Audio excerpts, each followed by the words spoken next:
Students, आज हम BCom part second जिसमें हमारा पेपर है बैंकिंग लॉ एंड प्रैक्टिस,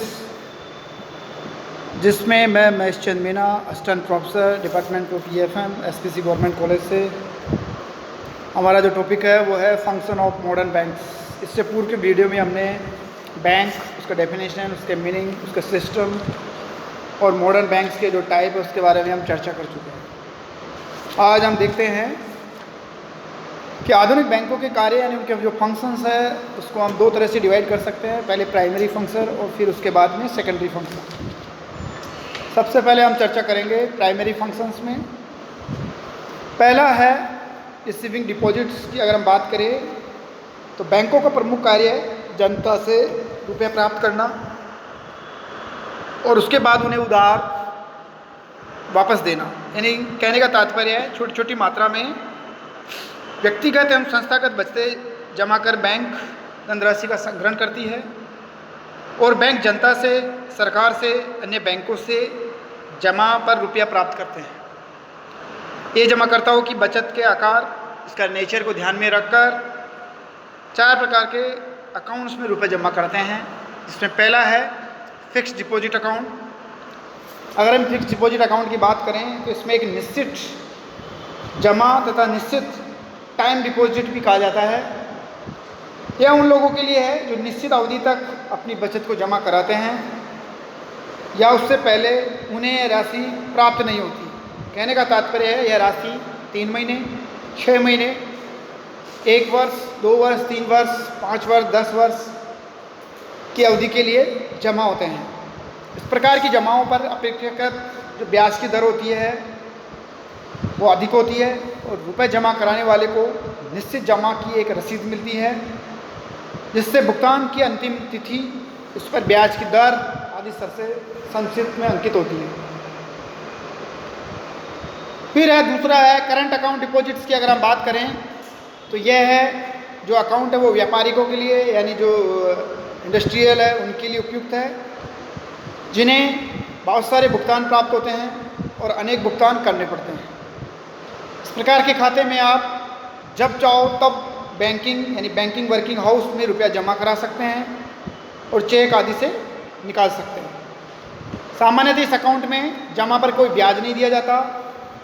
कुछ बैंक बहुत ही कम दर पर ब्याज चुकाते हैं और जमा से अधिक रुपया निकालने की सुविधा भी देते हैं। कहने का तात्पर्य ओवरड्राफ्ट की सुविधा भी इसमें मिलती है। इसमें जो जमा करता है उसके पास पासबुक व चेकबुक भी दी जाती है।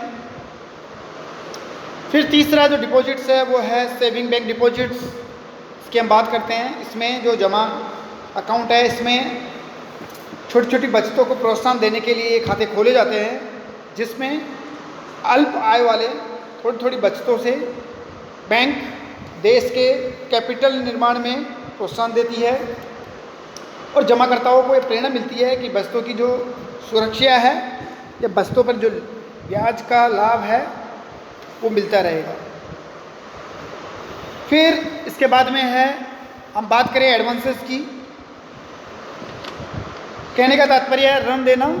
इसमें बैंक का दूसरा महत्वपूर्ण कार्य है उधार ऋण देना है और जितनी रकम जमा पर प्राप्त की जाती है उसका अधिकांश भाग क्रेडिट या अग्रिम देकर लाभ कमाया जाता है बैंक्स के द्वारा।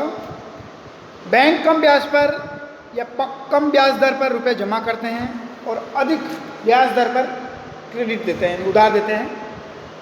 अब उधार देते समय कौन कौन सी सावधानियां रखी जाती है?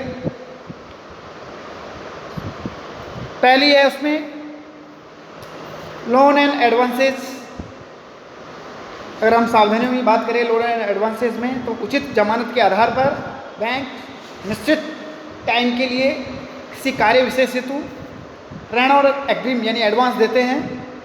सामान्यतः यह राशि बैंक नगद में नहीं देती, ऋण के रूप में ऋण खाते में जमा कर दी जाती है, जिससे वह राशि बैंक समय समय पर आवश्यकता अनुसार धन निकालने की सुविधा प्रदान करती है। दूसरा है ओवरड्राफ्ट। जब बैंक अपने करंट अकाउंट वाले कस्टमर्स को उनकी जमा के बदले में अधिक रुपया निकालने की अनुमति देता है तो इसे ओवरड्राफ्ट कहा जाता है। यह केवल अल्पकाल के लिए विश्वास पात्र करंट अकाउंट्स होल्डर्स को ही प्रदान की जाती है। यहाँ यह ध्यान रखने योग्य बात है कि जो आपके डेब्ट्स यानी एडवांसेस और अग्रिम जो आपकी राशि है वो ओवरड्राफ्ट का अधिकार केवल करंट अकाउंट जमा होल्डर्स को ही मिलता है। फिर है कैश क्रेडिट, तीसरी जो सावधानी है कैश क्रेडिट। इसके अंतर्गत बैंक जो व्यापारी का उन्हें जो उनका रॉ मटेरियल है या जो भी सिक्योरिटीज है, उसके शेयर्स है, बॉन्ड्स है, उनकी जमानत पर ग्राहकों को निश्चित मात्रा में ऋण देती है। ग्राहक के अकाउंट में रकम जमा कर दी जाती है और जमानत में दी गई वस्तुओं को बैंक अपने अधिकार एवं संरक्षण में रखती है। ग्राहक ऋण समय समय पर चुकाता रहता है और अपनी जमानत की वस्तुएं वहाँ से ले लेता है। बकाया राशि पर भी ब्याज दिया जाता है। कुल मिलाकर नगद साख और ओवरड्राफ्ट में ये मौलिक अंतर है कि नगद साख किसी को भी स्वीकार की जा सकती है, परंतु ओवरड्राफ्ट केवल करंट अकाउंट होल्डर्स को ही प्रदान की जाती है। फिर इसके बाद में discount of the bills and hundis. इसकी हम बात करें तो बैंक द्वारा अपनी जमाओं पर व्यापारियों को बिलों और हुंडियों के रूप में इन्वेस्ट करती है और ये साख पत्र होते हैं जो उधार बेचे गए माल के भुगतान के वादे पर या आदेश के रूप में निश्चित अवधि के लिए देय होते हैं। अब हम बात करते हैं सेकेंडरी फंक्शन यानी गौण कार्य। इसमें पहला है बैंकों द्वारा साख निर्माण करना यानी क्रिएशन ऑफ क्रेडिट की अगर हम बात करें तो बैंक पब्लिक से रुपया प्राप्त कर उन्हें उधार देती है, जिससे जहाँ एक और डिपॉजिट से ऋण उत्पन्न होते हैं तो दूसरी ओर ऋणों से डिपॉजिट्स का जन्म मिलता है। यह प्रक्रिया कंटिन्यूस चलती रहती है। इससे बैंक अपने पास कैश डिपॉजिट से कहीं अधिक ऋण देने में समर्थ हो जाते हैं। बैंक नोटों का निर्माण करने और साथ में क्रेडिट का निर्माण करती है। अतः हम कह सकते हैं कि भारत में केंद्रीय बैंक यानी reserve bank of India note निर्गमन कर क्रेडिट का निर्माण करता है, दूसरे बैंक नहीं। दूसरा फंक्शन है वो है इश्यू ऑफ पेपर करेंसी यानी नोट निर्गमन का कार्य। अगर हम पत्र मुद्रा के विकास की प्रारंभिक अवस्था के बारे में हम बात करें तो व्यापारिक बैंक नोट निर्गमन का कार्य करते थे।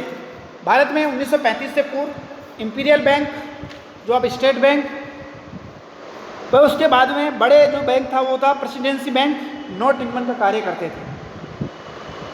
1935 से पूर्व रिजर्व बैंक को भी नोट निर्गमन का एकाधिकार है। अतः विश्व में प्राय सभी देशों में नोट निर्गमन का कार्य व्यापारिक बैंकों के हाथ में न होकर प्रत्येक देश का जो सेंट्रल बैंक होता है उसके हाथ में होता है। नेक्स्ट फंक्शन है इसका रिप्रेजेंटेटिव फंक्शन यानी प्रतिनिधित्व संबंधी कार्य की अगर हम बात करें तो इसके अंतर्गत जो अभिकर्ता है वो कार्य करता है, क्योंकि मॉडर्न बैंक्स अपने कस्टमर्स के रिप्रेजेंटेटिव के रूप में अनेक सर्विसेज प्रदान करती है। कुछ सर्विसेज निःशुल्क होती है और कुछ सर्विसेज पर सामान्य शुल्क चार्ज किए जाते हैं, जिसमें हम पहले लेते हैं सबसे पहले चेक हुंडी व बिल भुगतान संग्रहण। कहने का मतलब यह है बैंक ग्राहकों से उसके रिप्रेजेंटेटिव के रूप में प्राप्त चेकों, उसके बिल्स और हुंडियों तथा साख पत्रों का भुगतान इकट्ठा करता है, साथ में उनका कलेक्शन कर कस्टमर्स के अकाउंट में डिपॉजिट करता है। अगर हम स्थानीय सर्विसेज की बात करें तो ये प्राय निःशुल्क या आउट स्टेशन से साख पत्रों के लिए शुल्क वसूल चार्जेस किया जाता है। फिर है दूसरा है ग्राहकों के भुगतान प्राप्त करना। इसमें भी साख पत्रों के भुगतान के अलावा बैंक रिप्रेजेंटेटिव के तौर पर कस्टमर से डिविडेंड, इंटरेस्ट, रेंट, कमीशन आदि की राशि एकत्रित कर ग्राहकों के अकाउंट में जमा करती है। तीसरा है साख पत्रों का भुगतान। ग्राहकों द्वारा जिन चेक्स, साख पत्र, बिल्स, हुंडियों का भुगतान अंतिम तिथि पर दूसरे ऋणदाताओं को करना है, उनके लिए बैंक भुगतान कर रकम ग्राहकों के नाम करती है। फिर है अंशों तथा प्रतिभूतियों का क्रय विक्रय, यानी शेयर्स और सिक्योरिटीज़ की हम बात करें तो इसमें बैंक रिप्रेजेंटेटिव के रूप में अपने ग्राहकों के लिए जितने भी शेयर्स है या प्रतिभूतियाँ है उनका क्रय करता है और आवश्यकता पड़ने पर बेच देता है। क्योंकि शेयर मार्केट में कस्टमर्स की अपेक्षा बैंक भली भांति उससे परिचित नहीं होते, बल्कि उनका शेयर बाज़ारों में जो ब्रोकर्स है या कमीशन एजेंट्स है उनसे उनका निकट संबंध या रिलेशन होता है। इस कार्य के लिए बैंक कुछ कमीशन चार्ज करते हैं। फिर है पांचवा अभिगोपन, यानी अंडर राइटिंग की बात करें तो बैंक अपने व्यावसायिक कस्टमर्स हैं उनके द्वारा जो निर्गमित शेयर कैपिटल है या ऋण पत्र है या सिक्योरिटीज़ की बिक्री है उसका उत्तरदायित्व भी स्वयं ले लेते हैं। अगर किसी निर्धारित अवधि में कंपनी अपनी शेयर कैपिटल, उसके डिबेंचर्स को बेचने में असमर्थ होती है तो बैंक उनको खुद स्वयं खरीद लेती है। इससे कंपनी को समय पर धन प्राप्त हो जाता है और बैंक को कमीशन उसके बदले में मिल जाता है।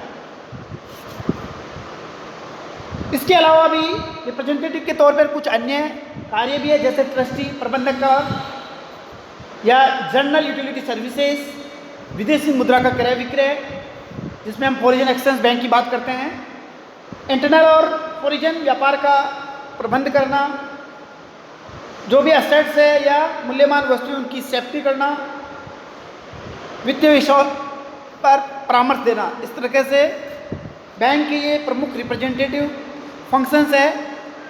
तो इस प्रकार कुछ बिंदुओं के आधार पर हम मॉडर्न बैंक्स के जो फंक्शन हैं उनको आसानी से समझ सकते हैं। कहने का तात्पर्य है, संक्षिप्त में कंक्लूजन में हम यह कह सकते हैं कि मॉडर्न बैंक्स जमाई प्राप्त करना, ऋण देना, क्रेडिट का निर्माण करना, नोट निर्माण करना या रिप्रेजेंटेटिव के तौर पर कार्य करना और जनरल सर्विसेज प्रदान करना, इस तरह से हम इसको निष्कर्ष के रूप में समझ सकते हैं। आज के लिए इतना ही। थैंक यू, धन्यवाद। कल हम फिर नए वीडियो में देखेंगे जिसमें हम बैंकर्स कस्टमर रिलेशनशिप के बारे में चर्चा करेंगे। आज के लिए इतना ही। थैंक यू, धन्यवाद।